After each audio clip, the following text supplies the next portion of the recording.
RK masuk bursa cawapresnya Pak Ganjar, terus bilang mau ada breaking news pekan depan, itu gimana Pak? Ya nanti akan ada pembicaraan, tetapi saat sekarang Golkar konsentrasi pada koalisi Indonesia Maju.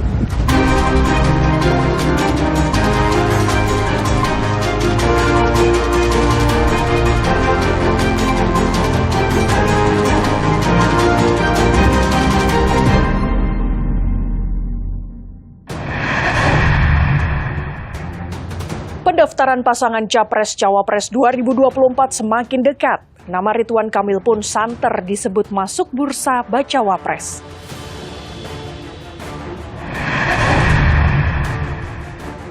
Kematian ibu dan anak tinggal kerangka di perumahan Bukit Cinere Indah, Depok, Jawa Barat masih jadi misteri. Ahli psikologi forensik menyebut ada indikasi korban depresi. Gempa 6,8 magnitudo memporak-porandakan Maroko. Ribuan jiwa meninggal dunia.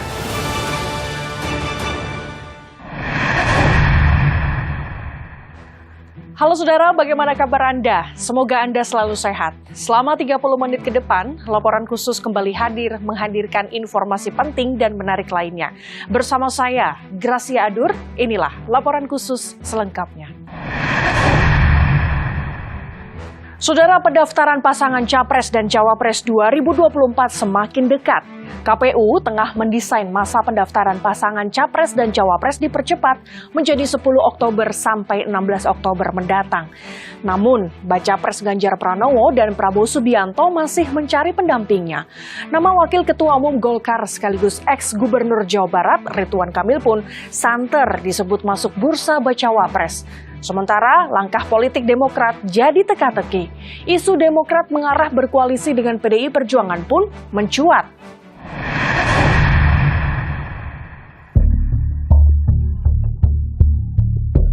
Pendaftaran pasangan Capres dan Cawapres 2024 semakin dekat. Anies Baswedan dan Muhaimin Iskandar atau Caimin sudah dideklarasikan sebagai bakal Capres dan bakal Cawapres Koalisi Perubahan. Sementara, baca pres Ganjar Pranowo dan Prabowo Subianto masih mencari jodoh bacawa pres.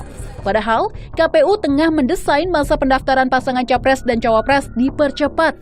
Dari sebelumnya 19 Oktober hingga 25 November menjadi 10 Oktober sampai 16 Oktober 2023. KPU menyesuaikan dengan norma peraturan perundang-undangan, dalam hal ini Undang-Undang Pemilu khususnya nomor 7 tahun 2023 pasal 276 ayat 1. Sesuai dengan norma-norma yang ada di dalam Undang-Undang Pemilu tersebut, maka didapatilah angka atau tanggal 10 sampai dengan tanggal 16 Oktober 2023. Jika KPU mengesahkan percepatan, maka waktu bagi keduanya menentukan cawapres pun semakin singkat, kurang dari 30 hari. Di kubu Ganjar Pranowo, nama Ridwan Kamil santer disebut masuk bursa bacawa pres Ganjar. PDIP pun mengakui Ridwan Kamil sempat bertemu Ketua Umum PDI Perjuangan Megawati Soekarnoputri. Pertemuan dilakukan sebenarnya secara tertutup, dibahas tentang pembangunan beberapa monumen yang berkaitan dengan Bung Karno. Pak Ridwan Kamil telah menggelurakan bagaimana perjuangan Bung Karno di kota Bandung. Semua monumen-monumen itu dengan sangat baik, termasuk di konferensi Asia Afrika, dibangun oleh Bapak Ridwan Kamil. Kami memberikan apresiasi.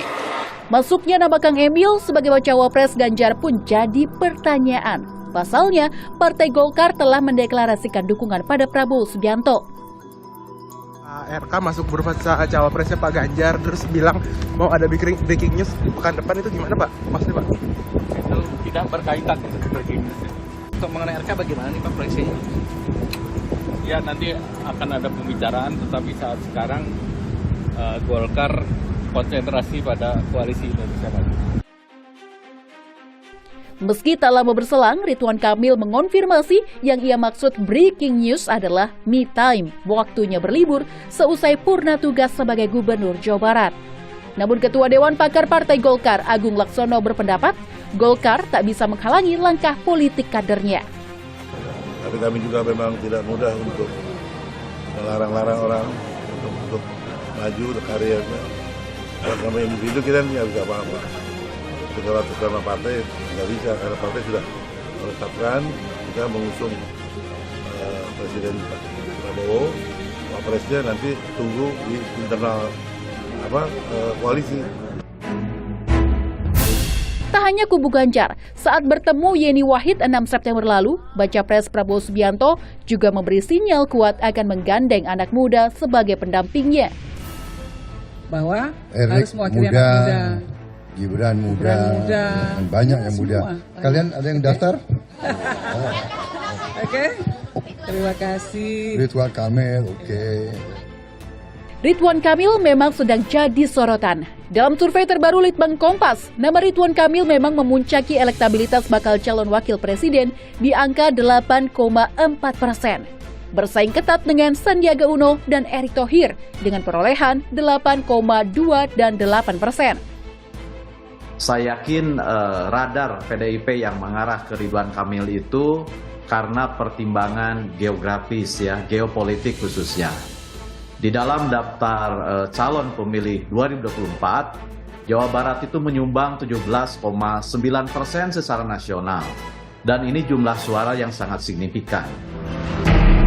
Sementara itu, saat menghadiri acara Partai Bulan Bintang di Padang, Sumatera Barat, Prabowo Subianto menyindir politisi yang kerap bermanuver demi kekuasaan. Baca Pres yang juga Ketua Umum Gerindra itu menyebut politisi yang dimaksud suka melompat-lompat. Karena pengalaman saya, justru di elit yang kadang-kadang terlalu banyak, terlalu pintar, manuvernya terlalu banyak. Lompat sini, lompat sana. Tidak.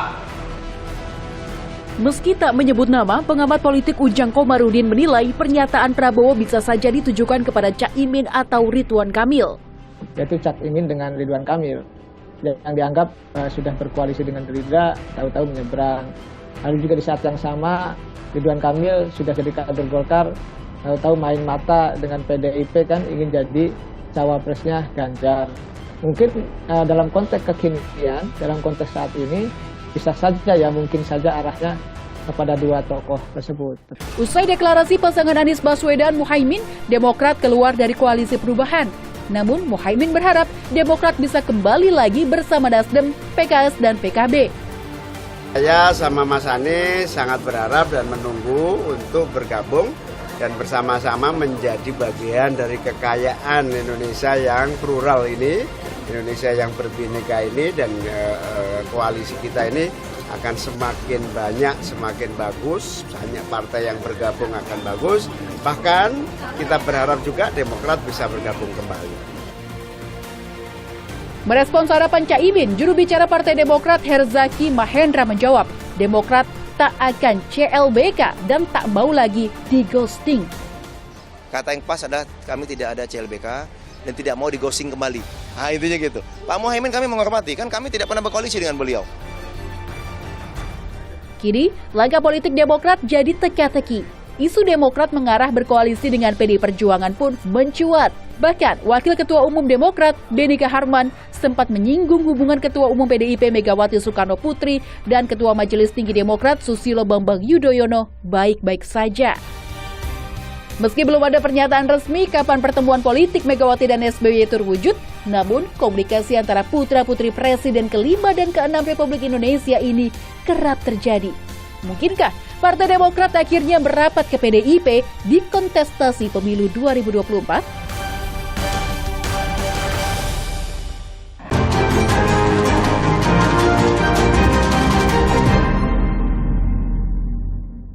Saudara, kematian ibu dan anak tinggal kerangka di perumahan Bukit Cinere Indah, Depok, Jawa Barat masih jadi misteri. Polisi gelar olah TKP kedua, mengamankan beberapa barang bukti dokumen dan tengah memeriksa 11 saksi termasuk keluarga korban. Ahli psikologi forensik menyebut, berdasarkan analisa bukti temuan di TKP menunjukkan adanya indikasi korban depresi. Kematian ibu dan anak di perumahan Bukit Cinere Indah, Depok, Jawa Barat masih jadi misteri. Jasad korban ditemukan dalam kondisi mengering hingga tinggal kerangka di dalam kamar mandi rumahnya Kamis 7 September lalu. Untuk mengungkap misteri kematian ibu dan anak ini, polisi gelar olah tempat kejadian perkara lanjutan di lokasi penemuan jenazah Sabtu lalu. Dalam olah TKP kedua, polisi mengamankan sejumlah dokumen, 2 senter, dan 2 dupa yang berisi bebatuan di dekat jenazah. Selain itu, polisi mengungkap bahwa listrik di rumah tersebut sudah dimatikan PLN sejak 28 Juli 2023 karena sudah menunggak 1 bulan. Polisi pun masih menyelidiki apakah temuan senter di TKP berhubungan dengan listrik yang sudah dimatikan.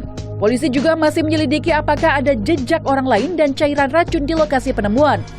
Dalam olah TKP sebelumnya, polisi menemukan sejumlah barang bukti seperti botol minuman kemasan yang berada di samping jasad korban, secari kertas bertuliskan nomor telepon keluarga korban, dan sebuah file berjudul To You Whomever yang tersimpan di laptop yang diduga milik korban.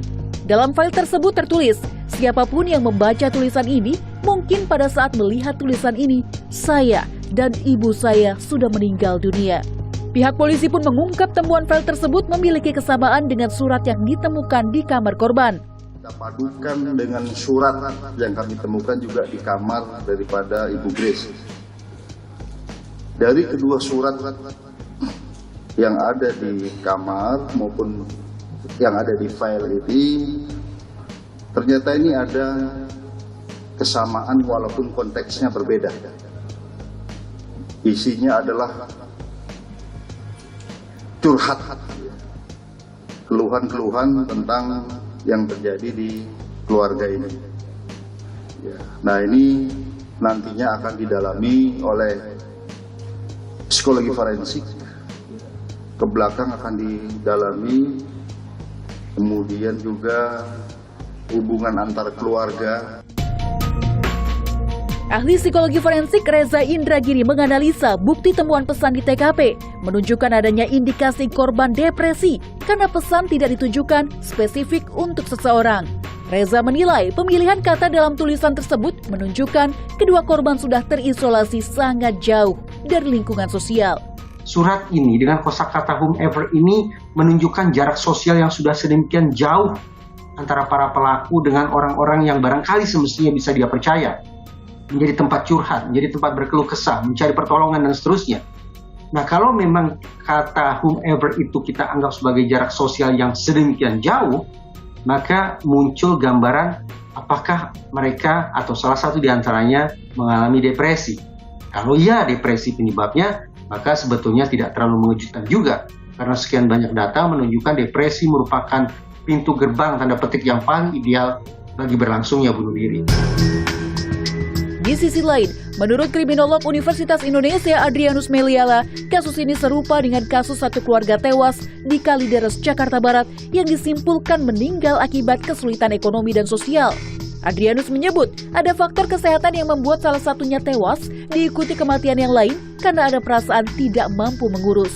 Ya justru karena kita sudah punya pengalaman saat di Kalideres itu, maka kemudian semua berhati-hati ya. Kemudian kita membayangkannya sebagai wah ini ada kaitannya juga dengan dunia mistik. Nah, pada konteks kali ini kelihatannya hal-hal yang anehan itu tidak ada, ya tidak kelihatan. Jadi lebih mengarah pada bahwa ini memang perbuatan bunuh diri atau sakit di mana kemudian lalu meninggal dan salah satu atau keduanya tidak mampu mengurus salah satunya. Jadi saya bayangkan misalnya kalau ibunya kena serangan jantung, anaknya tidak mampu mengurus dan kemudian anaknya lalu dying juga gitu ya, atau sebaliknya.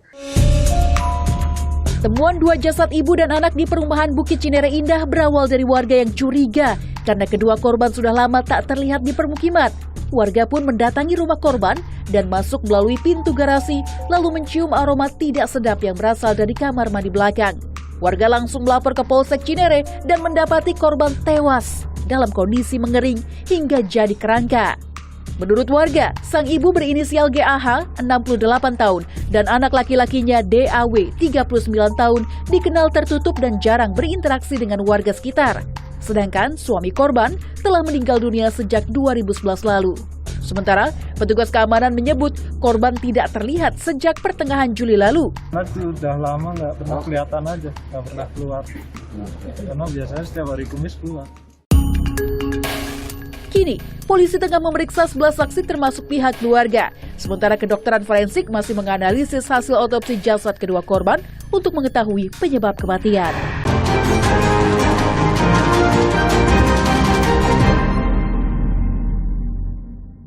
Saudara, gempa 6,8 magnitudo memporak-porandakan Maroko. Korban meninggal dunia mencapai ribuan jiwa. Bangunan rusak parah, akses di sejumlah jalan pun terputus, hingga layanan listrik dan komunikasi rusak total. Kedutaan Besar Republik Indonesia untuk Maroko memastikan tak ada WNI yang menjadi korban jiwa dan telah berkoordinasi dengan Perhimpunan Pelajar Indonesia di Maroko untuk tanggap darurat kesiapan antisipasi gempa susulan.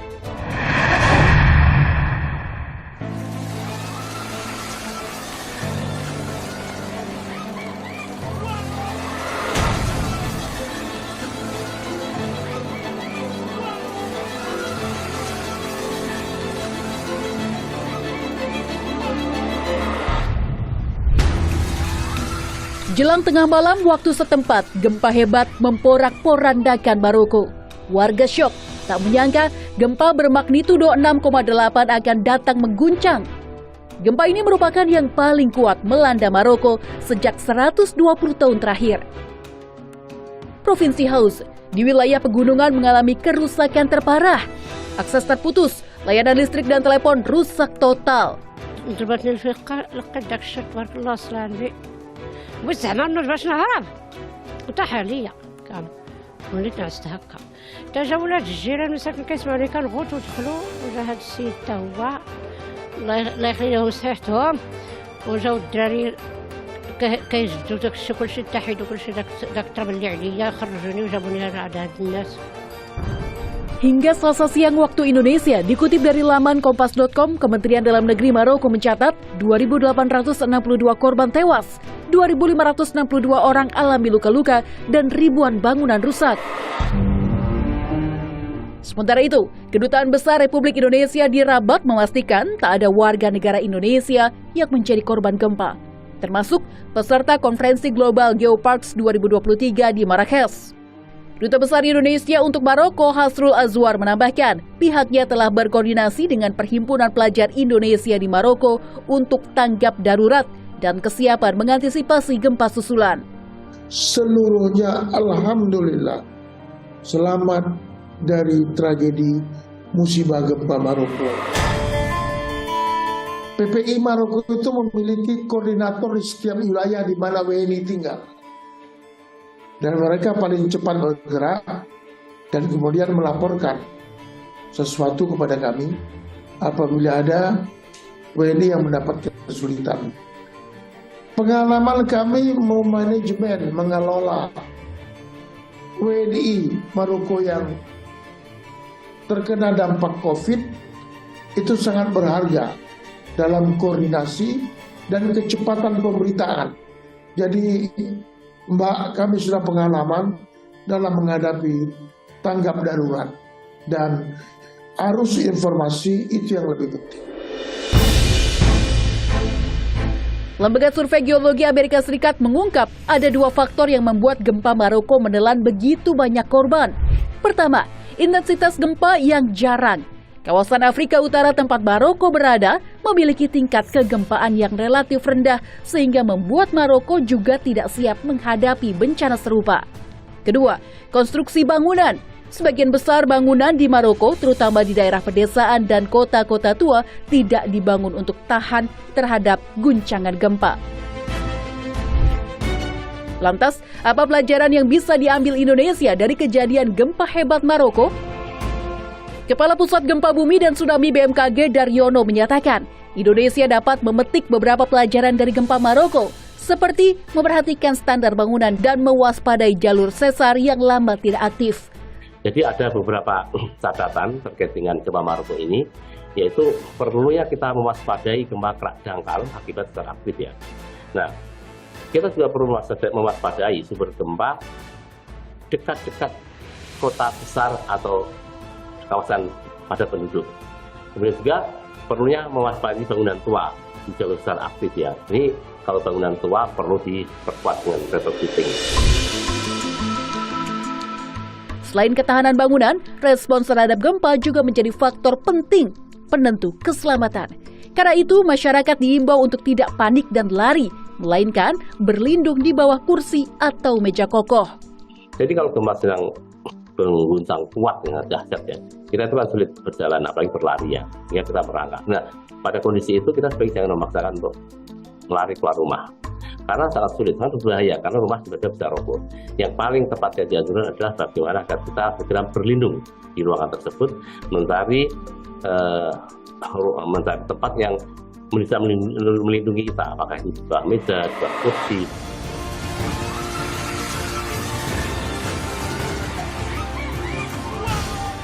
Meski tawaran bantuan datang dari sejumlah negara, termasuk Indonesia, namun pemerintah Maroko hingga saat ini belum meminta bantuan internasional.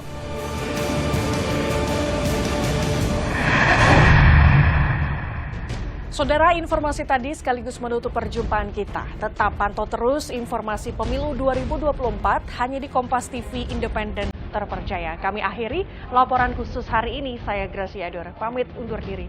Sampai jumpa.